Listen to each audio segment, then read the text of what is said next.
தேவனுக்கு மகிமை உண்டாவதாக. இந்த நாளிலும் உங்கள் ஒவ்வொருவரையும் நான் வாழ்த்தி வரவேற்கிறேன்.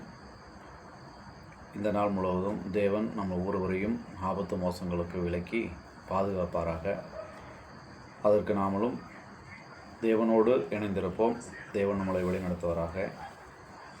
இந்த நாளுக்கான ஒரு தியான பகுதி என்ன அப்படின்னு பார்க்கும்போது, ஒரு மனுஷன் எல்லா உயிரினங்களையும், அதாவது விலங்குகள், பூனை, நாய், முயல், இப்படிப்பட்ட உயிரினங்களை பார்த்து அது மேலே ரொம்ப பிரியமாக இருந்திருக்கார்.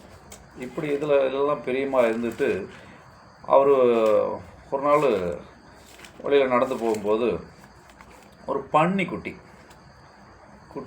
ரொம்ப அழகாக இருந்திருக்கு. பன்னிக்குட்டி இதை பார்த்தோன்னே அவருக்கு அதையும் வளர்க்கணும்னு ஆசைப்பட்டார். அதையும் வளர்க்கணும்னு ஆசைப்பட்டு முடிவு பண்ணிட்டார், இதை நம்ம எப்படியாவது எடுத்துகிட்டு போய் வளர்க்கணும் அப்படின்னு சொல்லிட்டு அந்த பன்னிக்குட்டியோட சம்மந்தப்பட்ட ஆளை கேட்டு, எனக்கு இதை கொடுங்க, அதுக்கு என்ன விலை உண்டோ நான் அது உங்களுக்கு கொடுக்குறேன் அப்படின்னு சொல்லிட்டு அதுக்குண்டான விலைக்கிரயத்தை கொடுத்து அதை வாங்கிட்டு போய் வளர்க்குறார். நம்ம இங்கே பார்க்குற மாதிரி பன்னி கிடையாது, அது வெள்ளை பன்னி. வித்தியாசமாக இருந்திருக்கு. அது குட்டியாக இருக்கும்போது வெள்ளையாக இருந்ததுனால ரொம்பவே ஒரு வினோதமாக இருந்திருக்கு பார்க்குறக்கு. அவர் அதில் பார்த்தோன்னே, சரி எல்லா செல்லப்பிராணிகளையும் வளர்த்துட்டோம், இதையும் வளர்ப்போமே அப்படின்னு சொல்லிட்டு வாங்கிட்டு போய் வளர்க்குறார். அது வீட்டுக்குள்ளேயே வச்சு வளர்க்கும்போது ரொம்பவே அவரோடனா ரொம்ப பாசமாக பழக ஆரம்பிச்சிருச்சு. அவர் எங்கே போனாலும் கூட போகும், அவர் உட்கார இடத்துல அதுவும் போய் உட்காந்துக்கும். அப்படியே அவர் சொல்கிறதெல்லாம் கேட்டு நடக்கக்கூடிய அளவுக்கு அதை ட்ரைனிங் கொடுத்துட்டார். அந்தளவுக்கு பழக்கப்படுத்திட்டார். அப்போ இவர் இப்படியே கொஞ்சம் நாட்கள் போச்சு, அதுவும் வளர்ந்து பெருசாகிருச்சு. அப்போது இது தன்னுடைய பழைய சுபாவங்களை எல்லாம் மறந்துருக்கும் அப்படின்னு சொல்லி நினச்சிட்டு இவர் வெளியே கொஞ்சம் கொஞ்சமாக வீட்டை விட்டு வெளியில் கொண்டு வர பழக்கிறார். வீட்டை விட்டு வெளியே வாசல் அளவில் கொஞ்ச நாள் அப்படியே சுற்றி பழக்கிறாரு. இப்போ கேட்டை விட்டு வெளியே கொஞ்சம் அப்படியே அந்த வீட்டுக்கு பக்கத்துலேயே கொஞ்சம் தூரம் அப்படியே நடக்கிற தூரத்தில் போயிட்டு அப்படியே கொஞ்சம் ரவுண்ட் அடித்து திரும்ப வீட்டுக்கு கூப்பிட்டு வந்துடுறார். இப்படியே இருந்திருக்கு. இப்போ ஒரு நாள் இவர் என்ன பண்ணியிருக்காருன்னா, வாக்கிங் போகலான்னு கிளம்பியிருக்காரு. வெளியில் வாக்கிங் போகும்போது இதையும் கூட கொண்டு போகலாம் அப்படின்னு சொல்லி இது கூட போகிறதுக்கு அடம் பிடிக்குதான். இப்போ அந்தளவுக்கு பழக்கம் இருக்குது. அப்போ இதுவும் கூட வர்றதுக்கு அது அடம் பிடிக்கும்போது, சரி கூட்டிகிட்டு போவோமே அப்படின்னு சொல்லிட்டு கூட்டிகிட்டு போயிருக்கார். இவர் ரோட்டில் வேகமாக அப்படியே நடந்து போயிட்டு இருக்கும்போது இது ஒரு கைத்தை பிடிச்சா கூப்பிட்டு போயிருக்கார். அப்போது இவர் விலைக்கு விட்டுட்டு முன்னாடி ஓட ஆரம்பிச்சிருக்கு.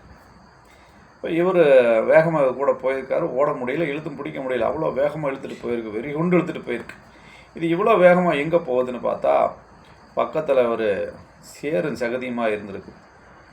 அதில் ஓடி போய் விழுந்து உருண்டு பரண்டு சந்தோஷமாக தன்னுடைய அதாவது நீண்ட நாள் ஆசைகள், நிறைவேறாத ஆசைகளை நிறைவேற்றின மாதிரி ஒரு சந்தோஷத்தில் உருண்டு பரண்டு எழுந்திரிச்சு அப்படியே நிற்கிதான். வெள்ளை பண்ணி சேத்துல விழுந்து புரண்டா எப்படி இருக்கும், பார்க்க சகிக்க முடியாது. இவர் அப்படியே ஷாக்காயிட்டார். நான் எவ்வளவு செல்லமாக வீட்டுக்குள்ளேயே வளர்த்திக்கிட்டு இருந்தேனே, இப்படி நான் ஆசைப்பட்டு வளர்த்தி கடைசியாக இது தன்னுடைய ஜென்ம சுபாவத்தை இது மறக்கவே இல்லையே அப்படின்னு அப்போ தான் ஷாக் ஆனாராம். இப்படி மனுஷங்களுக்கும் சில பாவங்கள் உள்ளுக்குள்ளேயே பாய் போட்டு படுத்து தூங்கிட்டு இருக்குமா. எப்படின்னு பார்த்தோம் அப்படின்னா, அதாவது ஒரு மனுஷனுடைய பாவங்கள் முற்றிலுமாக நம்மளை விட்டு வெளியே போயிடணுமா. அது திரும்ப நம்மளை தொடரவும் கூடாது. அப்படி நம்ம இருதயத்தை சுத்தப்படுத்தி முழு இருதயத்தோடு நம்ம ஆண்டவரை தேடும்போது தான் நமக்குள்ளே இருக்கக்கூடிய பாவங்கள் சுத்தமாக நம்மளை விட்டு வெளியே போகிறதுக்கு வாய்ப்பு கிடைக்கும். அப்போ அந்த வாய்ப்பை நம்ம தான் உருவாக்கி கொடுக்கணும். வசனம் என்ன சொல்லுதுன்னு பார்த்தீங்க அப்படின்னா, நீதிமொழிகள் 28 வசனம் 13, தன் பாவங்களை மறைக்கிறவன் வாழ்வடைய மாட்டான். அப்போது எல்லோரும் முன்னாடி நம்ம நாடகம் ஆடிக்கலாம். தன் பாவங்களை மறைக்கிறவன் வாழ்வடைய மாட்டான். அப்போது ஆண்டவருக்கு தெரியும் நம்ம இருதயத்துக்குள்ளே என்ன சிந்தனைகள் ஓடிக்கிட்டு இருக்கு அப்படின்னு. அதை முதற்கொண்டு ஆண்டவர் தெரிஞ்சு வச்சுருக்கிறாராம். அந்த அளவுக்கு மனுஷங்கிட்ட வேணும் நம்ம ஏமாற்றலாம். எப்படி, நான் ஒயிட் அண்ட் ஒயிட் போட்டு வரேன், வெள்ளையமாக போட்டு வரேன், நல்லா நீட்டாக வரேன், எனக்குள்ள பாவம் இல்லைன்னு நான் மனுஷங்களை வேணால் ஏமாற்றலாம்.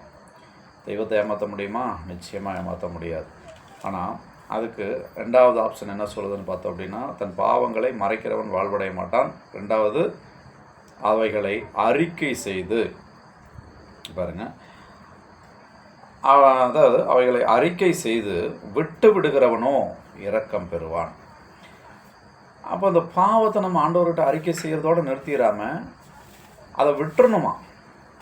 அறிக்கை செஞ்சு இனிமேல் நான் அந்த பாவத்தை தொடக்கூடாது, அதில் நான் போய் மீண்டும் விழக்கூடாது, அந்த பாவமான காரியங்கள் எனக்கு தூரமாக விலகி போகணும், என்னை அதுக்கு பாதுகாத்துக்குங்க ஆண்டவரே.